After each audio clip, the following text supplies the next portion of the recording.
Uno, dos, tres, cuatro, cinco, seis.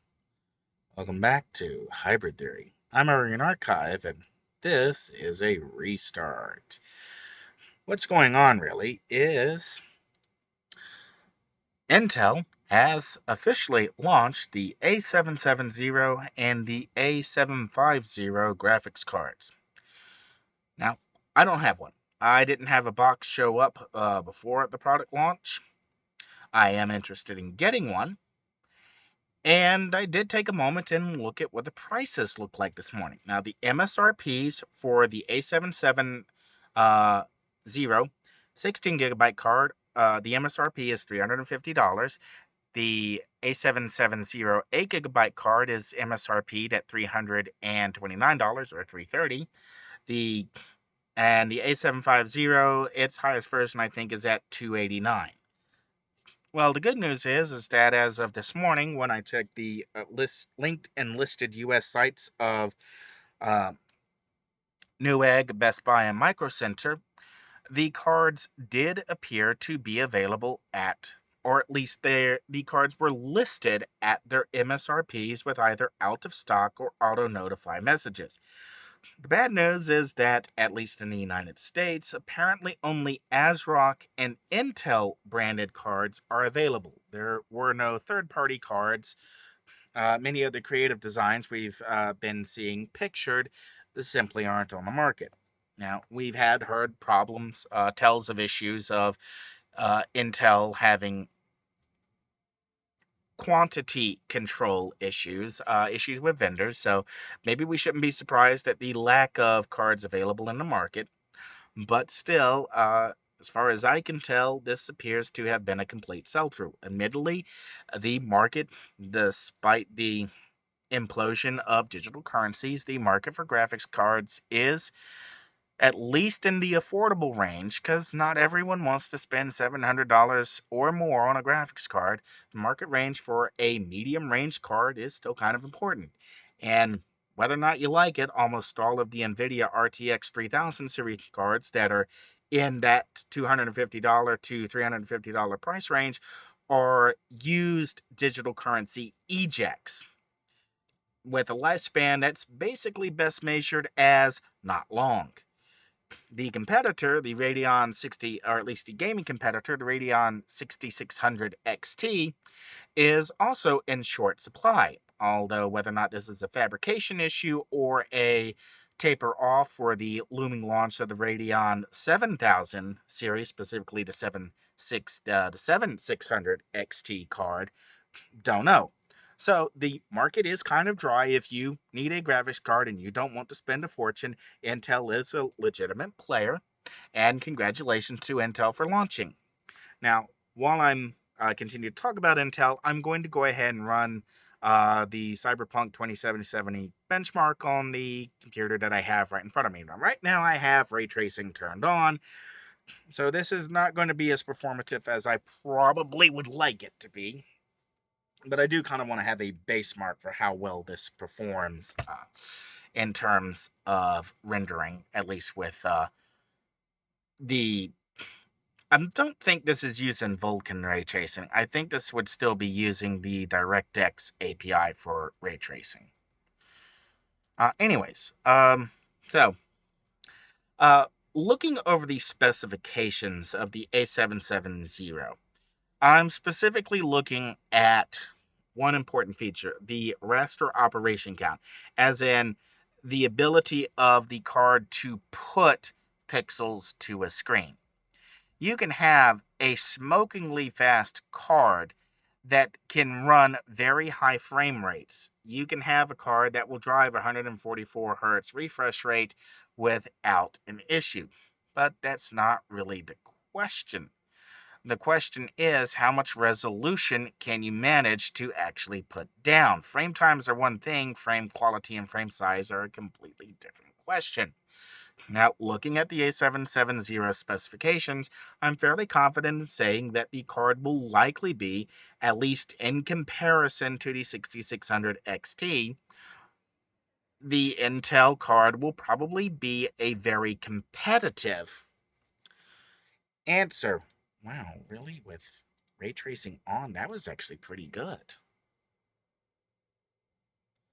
Almost 24 frames per second average.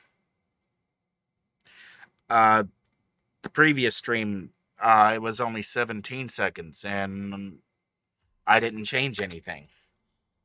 I didn't change any settings. That's I No, I did not change my targeted frame, my minimum resolution, maximum resolution. I didn't change field of view. I didn't change shadows. I didn't change any of that.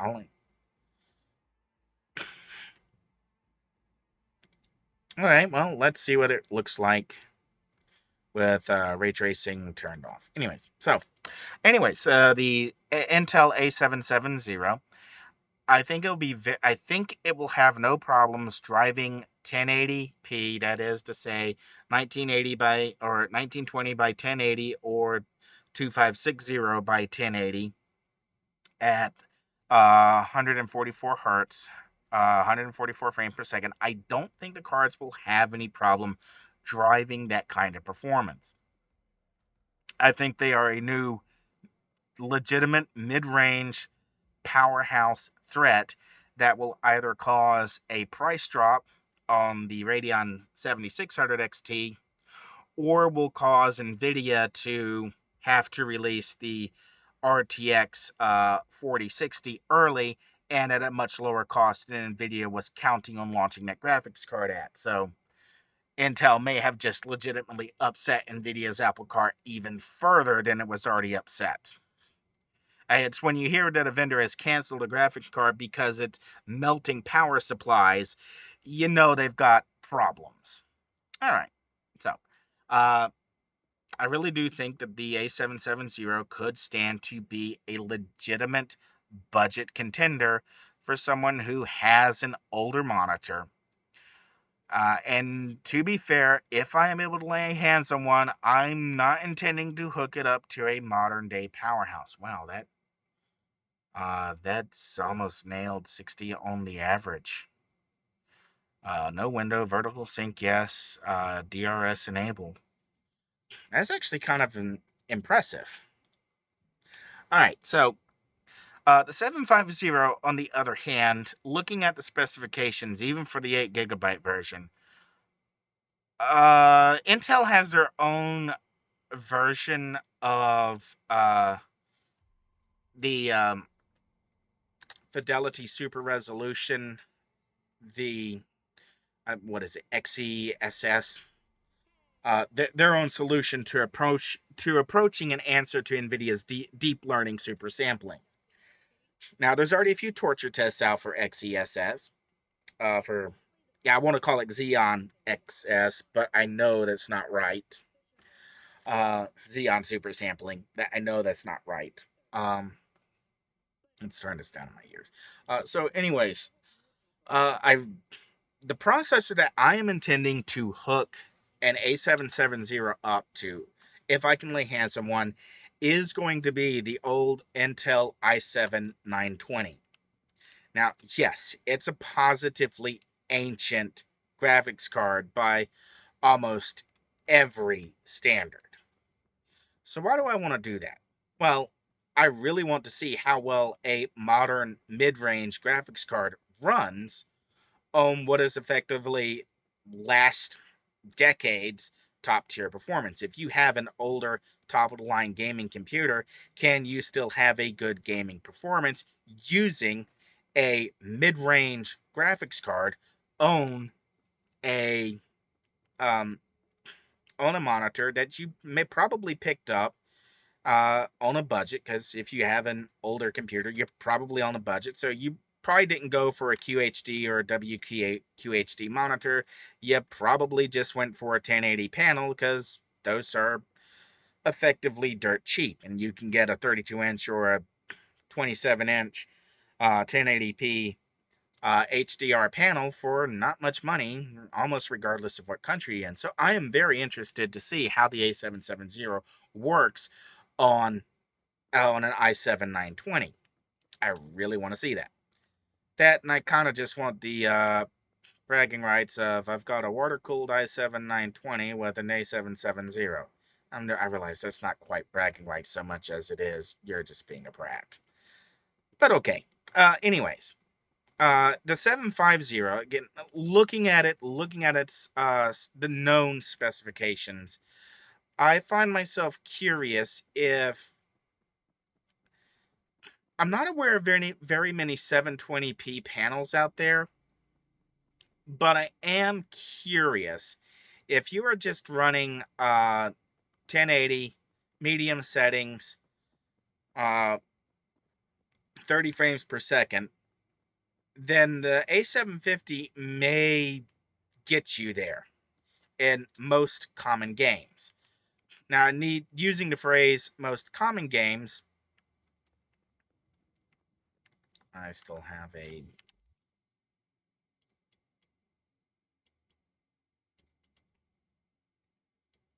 waypoint somewhere out in the middle of. Let's take a waypoint down. Okay, now that that's not missing yet. It's also called my car. Just drive. If you're the reason why I started walking is trying to build up the athletic, uh, the body. Athletics are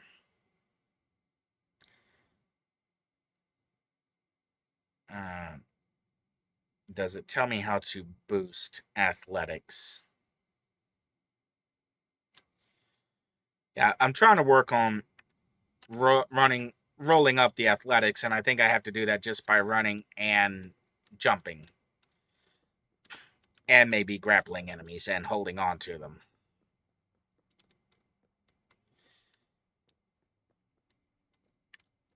It's like, all right. Anyway, so going back to the 750, I think is definitely not. It's the lowest end card Intel is offering. That's not the A300 series.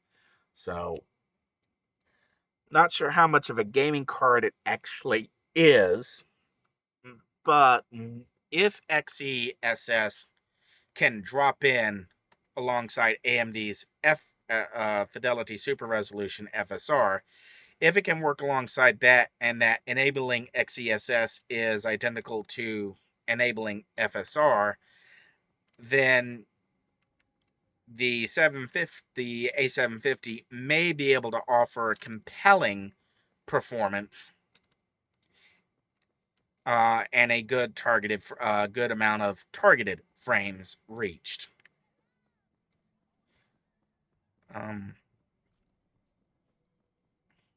Okay, I just had an athletic score rack up, so all the running is doing something. Not much, but it's doing something.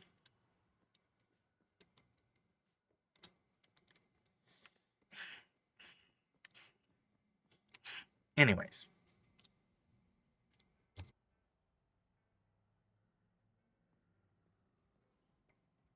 All right. Do I have any other notes? So, Intel launched a new product. It appears to have launched at MSRP. There's not very many vendors involved, which is disconcerting, but probably not surprising. Oh, the other thing I wanted to talk about in regards to the Alchemist GPUs.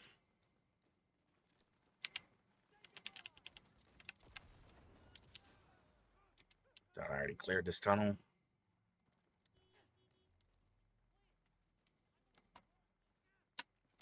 That was... Okay, where'd the car go? I don't know where the car went. Just got ran over and had a hit and run. Oh well. Anyway, so the drivers. Now, in a previous stream recording upload, I forget really where, when, what. I think it was while I was working in a different state. It came down that Intel was having some problems with the DirectX 9 drivers. And that there is a flaw of some sort in the ARC GPUs that was expected to be fixed in software. And that rather than continuing to work on the DX9 driver, Intel opted to instead leverage Microsoft's DX9 to DX12 wrapper and instead pipe all DX9 calls over DX12. Now, I gave Intel the advice a couple months ago that this was the approach they needed to take, but I suggest instead of using DirectX over DirectX, they just worry about writing a good Vulkan driver and just piping the other APIs over Vulkan. Because if you want to have a simple code base, you want to have the least amount of work possible for your developers, you need to have you need to target the base API that's going to be on the most amount of hardware, or most amount of hardware that developers will see their software deployed to, and that is the Vulkan API specification. Now, going with DX12, at least for Windows, or DX9 on DX12 on Windows, maybe isn't that surprising, because if you're going DX9 on Linux, I'm not sure that Microsoft's open source DirectX 9 specification included support for DX9 due to lingering software patents and copyright concerns. Uh, but running DX9 on top of Vulkan, on top of OpenGL, is very well established by this point by the Vulkan projects, and now there's even talk about just running OpenGL, or progressing OpenGL using Zinc to just run it on top of Vulkan.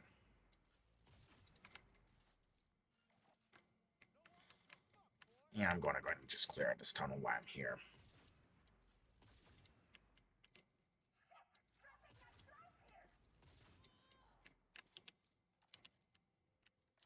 All right. So, uh, so it is a question of concern. Now, one of the games I play, City of Heroes, does use the OpenGL 3 API. And thus there is the quasi question of how are the ARC GPUs going to handle OpenGL applications or OpenGL games? Basically anything from Monolith Soft, Contract Jack, No One Lives Forever, assuming that those ever get their licenses cleared up and are set for re-release, which could be a long while.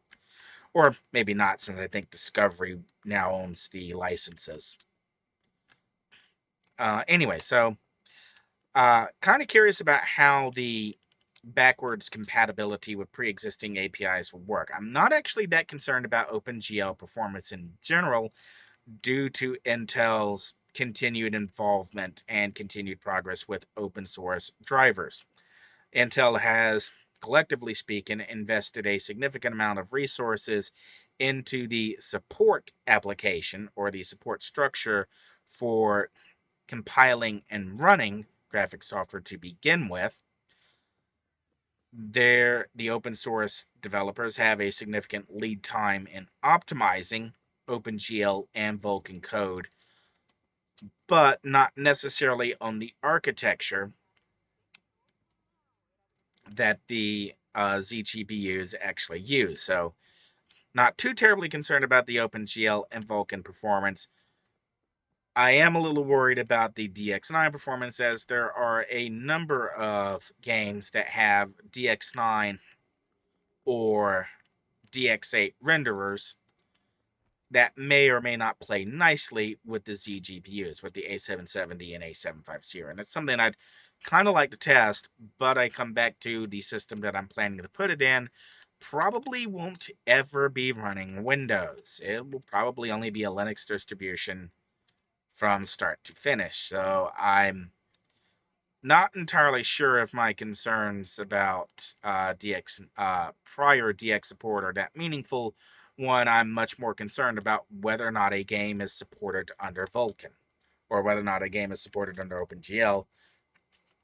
Or more succinctly, is the game deck verified? Because if it's deck verified, it will work on pretty much any Linux system with an OpenGL or Vulkan renderer, or I imagine at this point, unless you're running an aggressively older graphics card, you probably have at least some support of Vulkan. So that's probably shouldn't be too much of a concern.